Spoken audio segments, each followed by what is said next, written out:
Hello, good morning. So today we're going to be looking at algebraic substitution and input-output tables. So we've been looking at kind of the arithmetic side of things, which is really how numbers play together with the different operations. We've done it with real numbers, we've done it with fractions. We had a lot of fun along the way.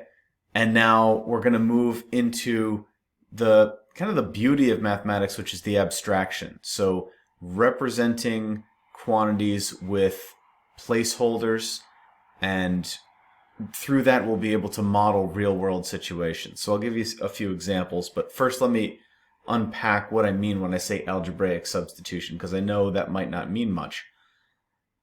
Algebraic means essentially using symbols and variables. What are variables? Well, I have another video on that in the reading and notes documents, but essentially it's placeholding.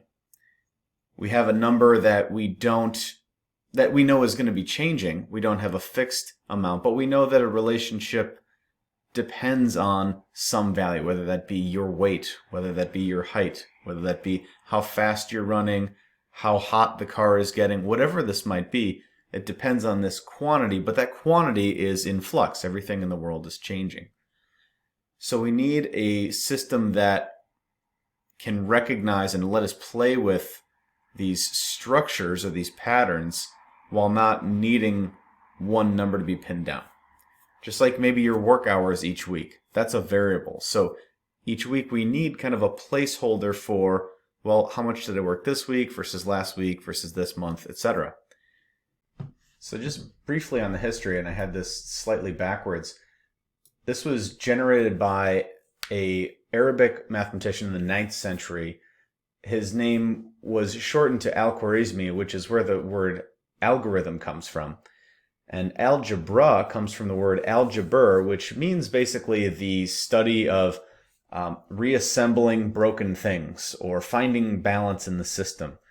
And so it was really motivated by finding fair ways to divvy up land and to divvy up inheritances and to find balance. And so algebra really kind of means finding balance.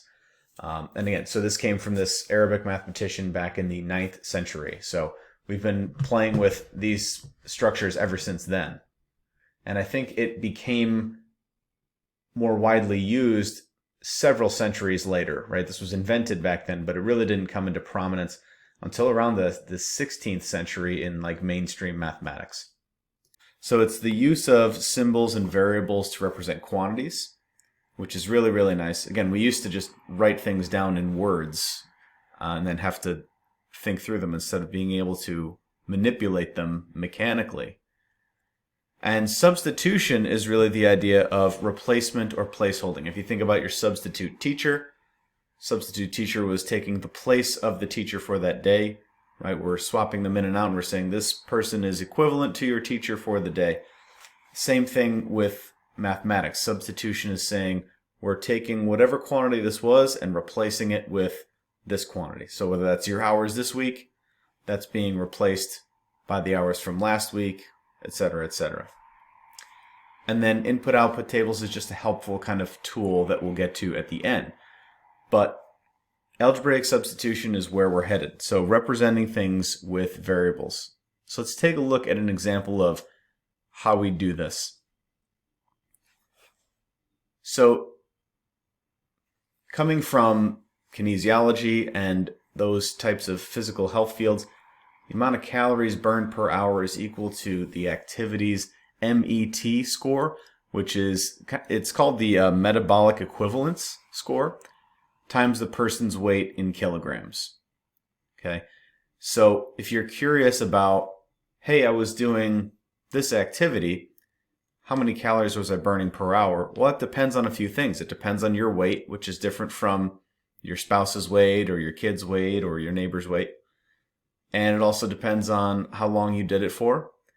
And it depends on the metabolic equivalent of that score, and these are things that are calculated and kind of set by an agency that determines the score, and it's based on basically how many calories it takes for you just sitting for an hour. And then if you were to get up and go do something, then that index increases. So anyway, these things are all changing quantities, right? The amount that the activity has on its MET score, the person's weight, right? That's changing. And then that's going to directly change the amount of calories burned. Now, I'm not going to teach you how to set up equations like this quite yet, but we're heading there. So I'm going to give you this information, and we're just going to practice the skill of putting in the values and finding what it should be, because that's an important skill in its own right. Being able to take a verbal description and translate it into an expression will come later. But for right now, we're just going to practice the skill. So I'm going to write down this equation, but don't think that you should have known where this came from. Okay? So the amount of calories per hour, we're going to say, is equal to the MET score times the weight in kilograms of the person.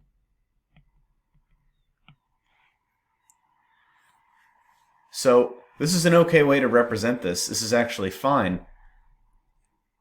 But in mathematics, if we're trying to manipulate expressions, which means work with them, make them simpler, try to understand what's happening, solve problems, moving symbols around, then having full words is problematic. It's being more verbose than you need to be. So try to distill it down to just the important information. So what we might say instead is, instead of calories per hour, we might just use C to represent calories. We might use M to represent the MET score. And we might use weight as W. And again, just like anything, we could write this as M times W, or what's also commonly done is just to write the two variables, which again are these letters here.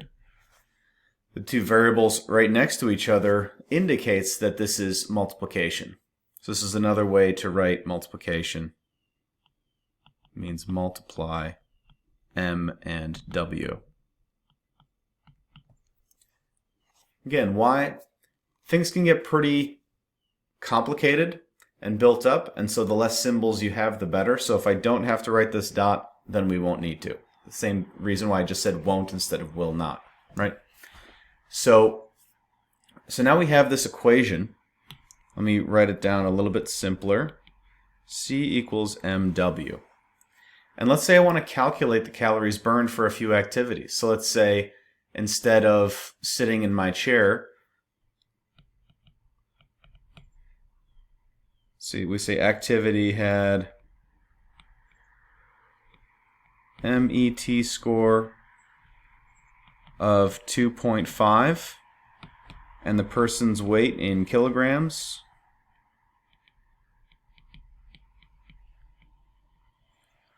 let's see what. So reasonable weight would be about 80 kilograms. It's like just shy of 180 pounds. So MET score of 2.5, the person's weight in kilograms was 80, and then we're asking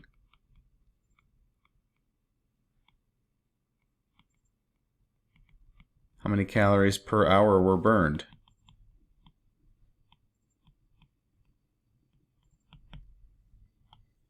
Well, for that we'd take, all right, C equals MW. So wherever I see M, I'm now replacing that with 2.5. And you'll notice what I just did there. I didn't just take the M and write 2.5. What else did I add there? I added brackets. And I'm going to be really adamant that you do the same. It's a pro tip. Students that do this versus students that don't, it's one of the top 5 indicators I can come up with to show, yes, the student's very comfortable with algebra, or the student is going to continue to struggle with algebra because they're not being careful about this Subtle but important thing.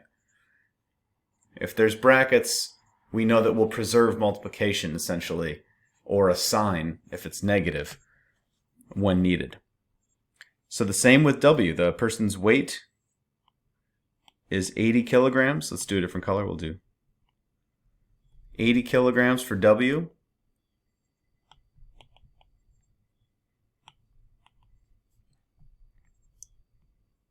So wherever I see W, I'm now replacing it with 80. And then we go through and calculate what this should be. And so 2.5 times 80 is 160, 200. Okay, so we'd say 200 calories per hour, because that's what C's units are. That's what this quantity represents. And it's given by the product of M and W. So let's say I had a different person and the activity had an MET score of 4 and the person's weight was, let's say, 90 kilograms. So pause it and see if you could do this yourself real quick.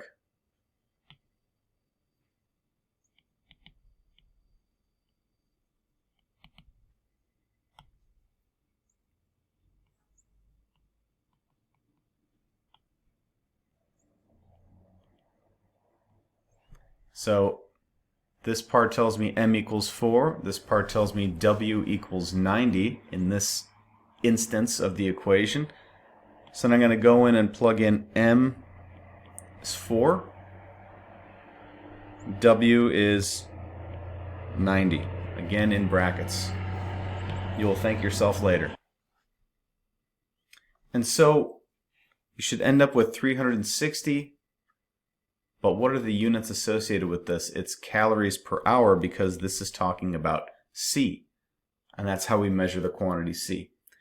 So in a contextual problem like this, making sure that you're remembering the units of things, because that's an important interpretation that we have.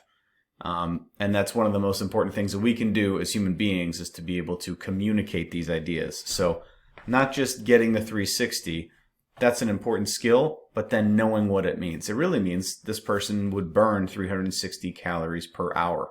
Okay. So your natural question might be, how do you come up with the MET score for an activity? And that might be something that we do later, but it's a little bit more involved than what we're looking at right now. Really, the skill right now is being able to take a given algebraic expression, which is this, by the way. This is called an equation. And substitute in or replace the different values correctly and be able to come to a solution. So I just use that word equation. We're going to look into more depth in the next section, the difference between equation versus expression. But that might be something you go off and read about now if you're curious. They are different. In the nutshell, an equation is a statement of equality between two expressions. And expressions are just symbols and numbers and operations.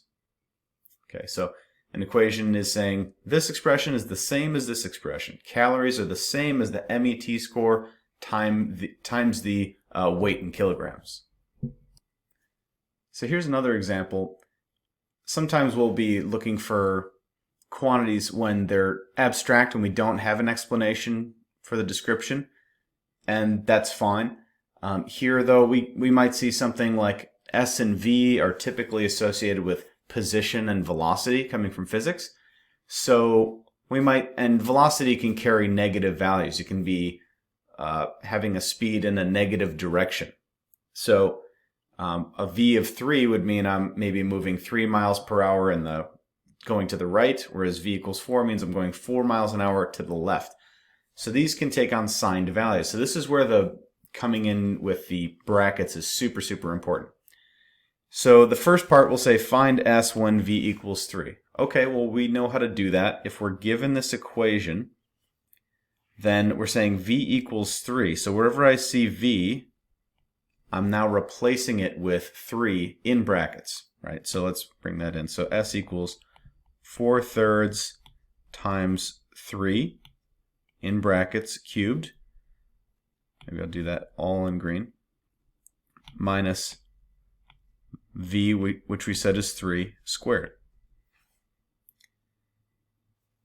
And then we can just go ahead and calculate. So 3 cubed, that would come first. So that'd be 3 times 3 times 3 is 27. So we've got 4/3 times 27 minus 3 squared, which is 9. Again, here we're seeing these are inessential brackets, but I'm just leaving them there for the time being. And then we can multiply before we subtract. So 4/3 times 27. So we'll be able to reduce the 27 to 9. You can just do this in your calculator as well. Get 9 times 4 is 36 minus 9, which is 27. And here again, I told you maybe you could think of this as distance and velocity, but we weren't given units, so really you're just looking at the number 27. But if there is a verbal description of the situation, you should always have units, right? So this might be meters or feet or whatever. So when v is 3, s is 27. Okay, when v is 3, s is 27. Now how about if when v equals -4?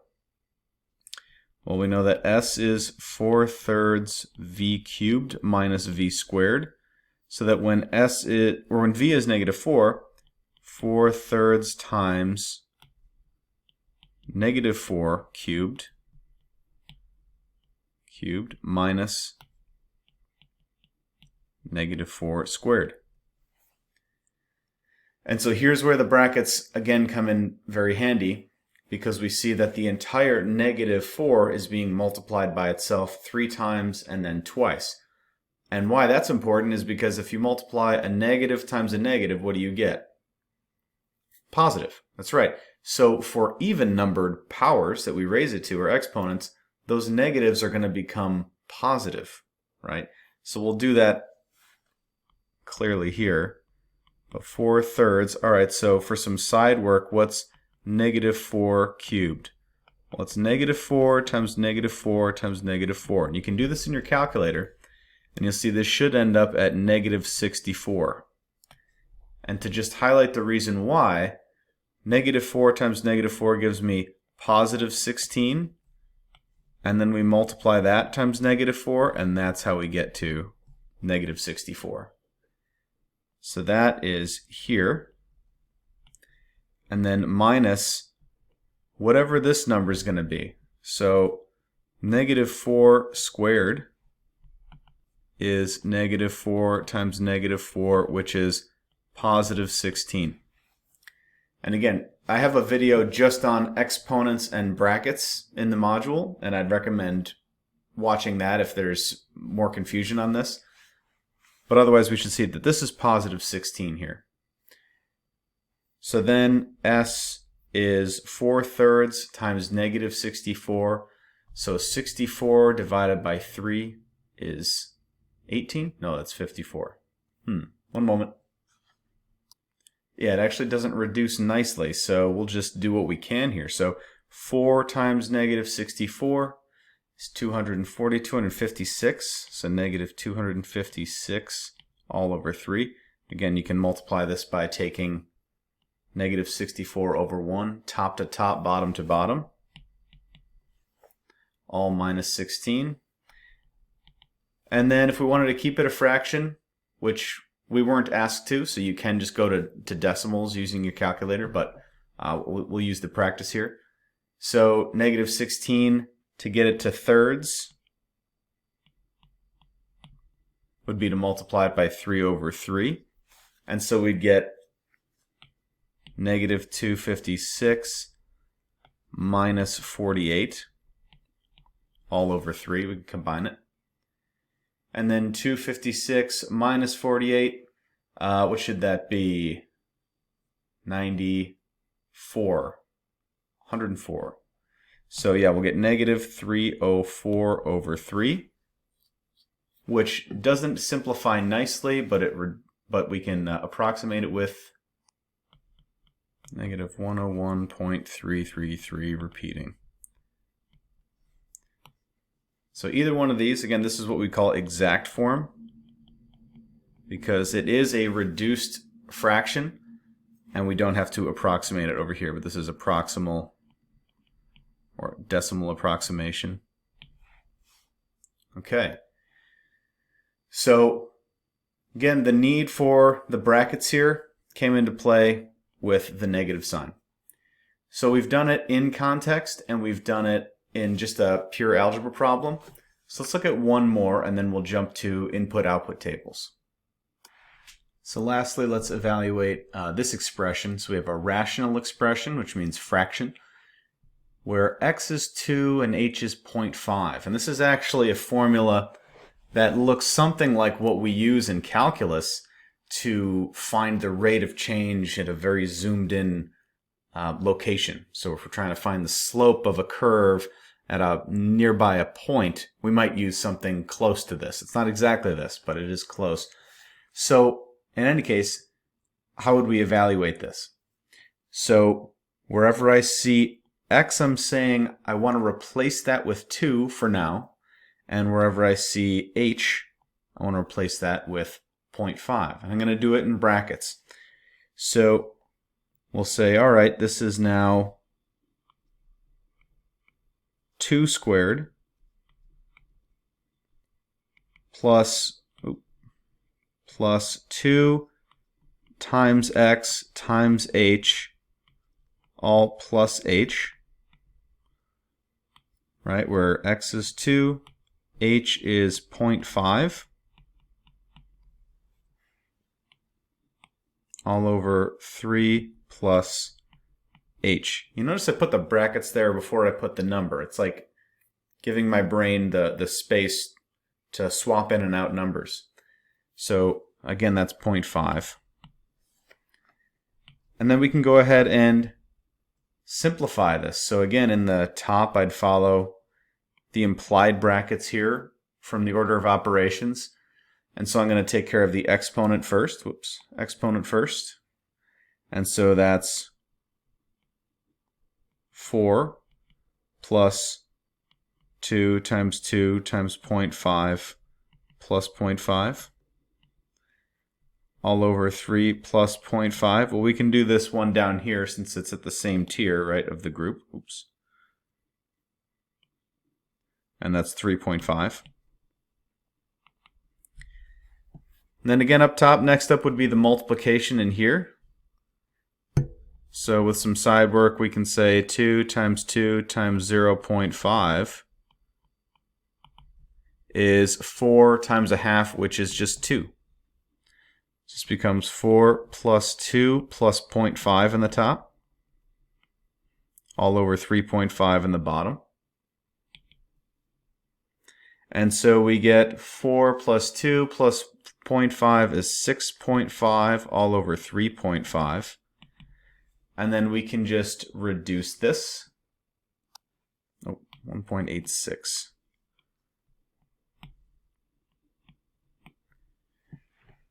So, within brackets, replacing these values, following the order of operations after that's done, right? So 1.3 problems become a 1.1 problem after we substitute in, right? So really the hardest part is making sure we do that correctly, and then if you're comfortable with the order of operations, you can just execute on that. And I know we're still practicing that as well. Okay, so now we're going to move into the next nice thing that we can do with algebraic representation, and that's using them to generate tables. And so we're going to shift into using the calculator here. So if you don't have it out already, pulling out your TI-84. If you don't have that quite yet, you can use Desmos. I'll show you how to use the table function there, and we'll get started. So here's our situation. sometimes we want to be able to display information in a table given a relationship that's based on changing quantities. Why a table? Well, sometimes just to have the values printed out in a way that's easily digestible to someone is really, really helpful, right? Somebody's probably going to be more interested in a table than a formula, right? So it's our job to maybe take the formula and turn it into useful information, whether that be getting a result or printing off a number of results that we'd care about. So here's an example from owning a small business. If a landscaper offers mulch for delivery, the buyer pays $28 per cubic yard plus a flat $40 delivery fee. That's a fat fee too. Based on this pricing, the cost per cubic yard C when you buy Y cubic yards is given by the formula C equals 28Y plus 40 over Y. The landscaper wants to build a table in the newspaper ad which shows the cost of cubic yard based on commonly bought cubic yards. 1, 2, 3, 4, 5, 7.5, or 10. And let's go ahead and create this table. There's a couple things.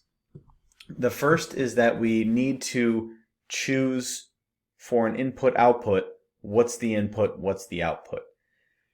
When you're given something in this form, in this type of problem, typically one is going to be solved for the other.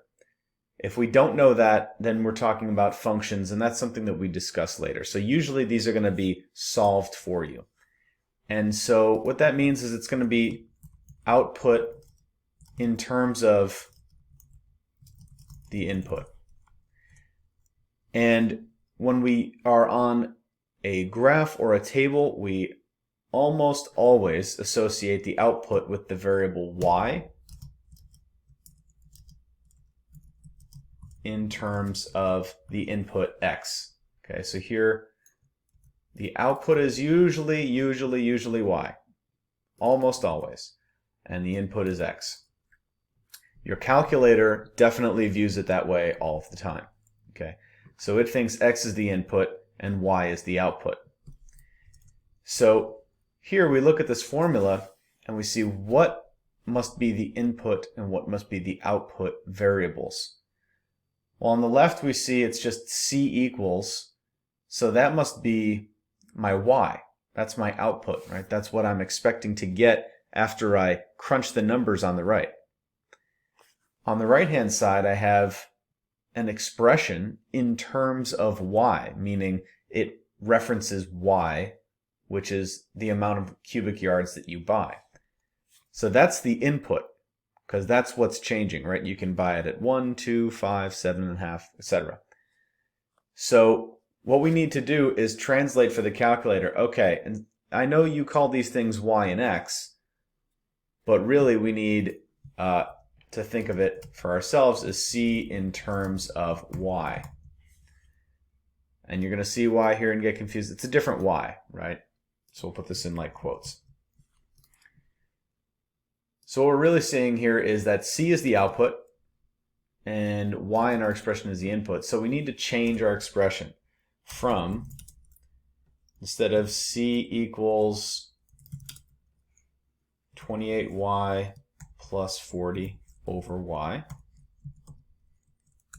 instead we're going to say, well, output instead of c is y equals, and in that fraction my input is no longer y, it's x all over x.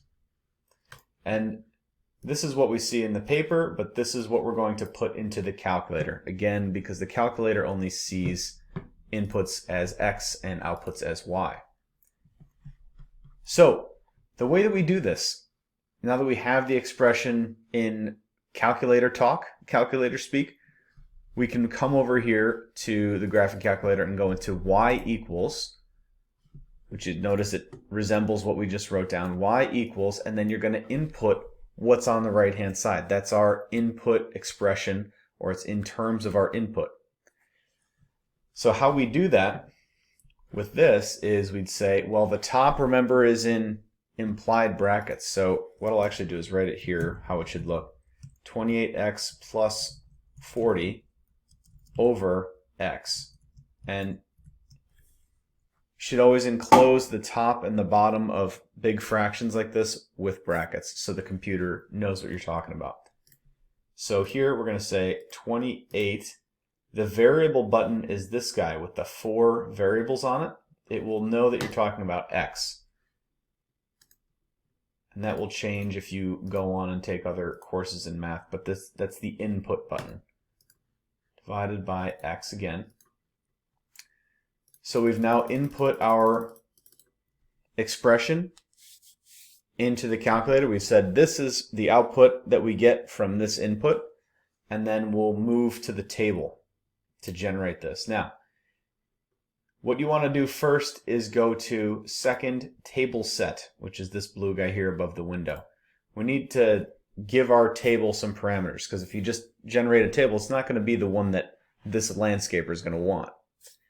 So we say start at 0, and we're going to say for the independent, which means input, we're going to ask the calculator to ask us for that input. And the reason that I'm going to do that is if you look at the different inputs we're given in cubic yards, they're not evenly spaced. 1, 2, 3, 4, 5, and then it jumps to 7.5, and then it jumps to 10. So we're going to want to put these in by hand. You can do it automatically where you have it change based on this amount. If it was just 1, 2, 3, 4, 5, this would work. And I'll actually show you how to do that. But we're going to ask it to ask us for those values. And then we can go second table. And it'll be blank, which is good because it's waiting for us to give it inputs. So then we say, all right, well, x is the number of cubic yards I'm buying, and then it will tell me how much that costs. So I input 1 and hit enter. 2, 3, 4, 5, 7.5, and 10. And so this gives me all the values that I was interested in. Cost for 1 cubic yard, cost per cubic yard at 10 cubic yards, and the others in between. So we see, okay, it looks like over time, the more you buy, the less per cubic yard it costs, which is good, right? There should be some cost savings there. And we've got the table that they can put in the ad. So it's clear information. And again, it doesn't have this formula that is not really easy to advertise, right? Let's be honest. Math doesn't sell that well. So this will work. So what did we do first? We identified what's the output and what's the input. And when you're given the equation, usually that's pretty easy to do. So then we needed to change the language to be in the language of the calculator, right? Switching the variables to be, well, C is actually Y, because the calculator thinks Y is output, and the Y in my expression or my equation is actually my input, and the calculator thinks that's X. So you just got to do a little bit of interpreting for it, and then you go to the calculator to Y equals, put that in carefully using brackets, set up the table to ask you for those values, and then go to the table and punch those in using enter each time. So that's how you can generate an input-output table. Usually the hardest part of this is in the setup and not so much in the mechanics. So that is all the examples we have today for algebraic substitution and creating input-output tables. So whatever questions you have on these practice problems or on these lecture problems, make sure you hit the class discussion. And there is a helpful walkthrough lecture problem coming up right after this. So enjoy, have fun, and we'll see you next time.